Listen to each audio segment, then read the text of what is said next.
Hi, welcome to another Become a Better Speaker. We've covered active listening and we've covered ABC.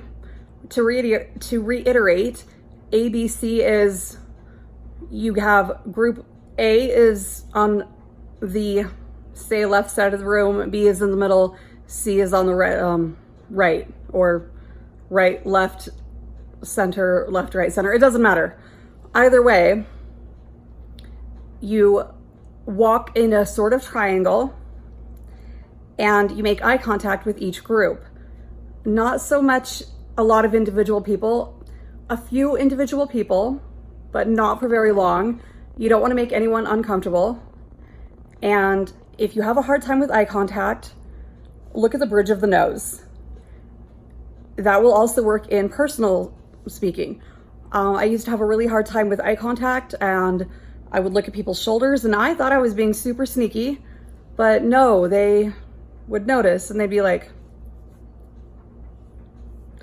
so, but bridge of the nose, they don't notice, and it looks like you're really listening hard, when in reality, you could be daydreaming, thinking about the zit on their nose. I don't know what you're thinking about. Hopefully you're actually listening. Who knows? But there's that. So ABC, active listening.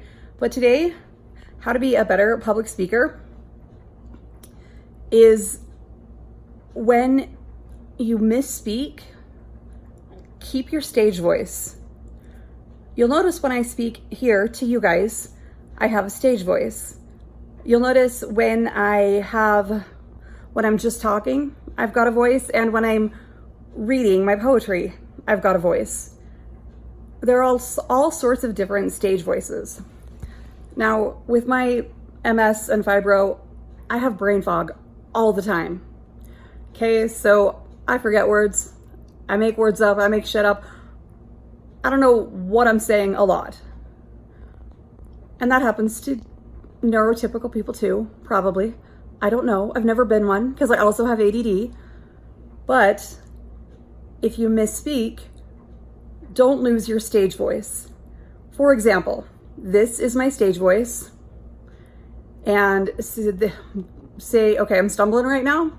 There's that. I didn't lose my stage voice. But there's a man named Alfred something Spooner, and he would always mistake his words. And they've now become what's called as Spoonerisms, like a scoop of boy trouts, right? So if you accidentally say a Spoonerism, if you say a scoop of boy trouts, instead of obviously a troop of Boy Scouts, keep your stage voice. And my hair is really bugging me, but so for example, my TV is bed next to the. Now, I don't want to stop and be like, oh, I'm sorry, I meant to say next to the bed. No, you just continue. My TV is bed next to the next to the bed. And just continue. If it's obvious like that, kind of laugh at yourself. It's endearing. Now, if you've got something memorized and you say it incorrectly out of memorization, don't sweat it. Just keep going. Because no one in the audience knows what it is you're supposed to say. Just keep going. So, I had this middle school teacher who said you can't BS your way through life. Later that day, or later that week, see, again, I messed up. Keep the stage voice. We had the history fair. My best friend and I entered. I never paid attention in history. Bored me. And one of the judges saw my name tag and he said, Kirby, are you related to Glenn Kirby? And I was like, yeah, that's my uncle. And he said, oh, is he blonde? And I said, Glenn had hair? The judge thought that was so funny. He gave us an extra 15 points. We took second place. We went to state. My friend and I were making up bullshit the whole time, right? So my teacher was wrong. You can bullshit your way through life. But it is better to have some actual facts to back things up when you start to become an adult. But when you look like you know what you're doing, roll with it. Just roll with it. Keep your stage voice. What I'm doing now, stage voice.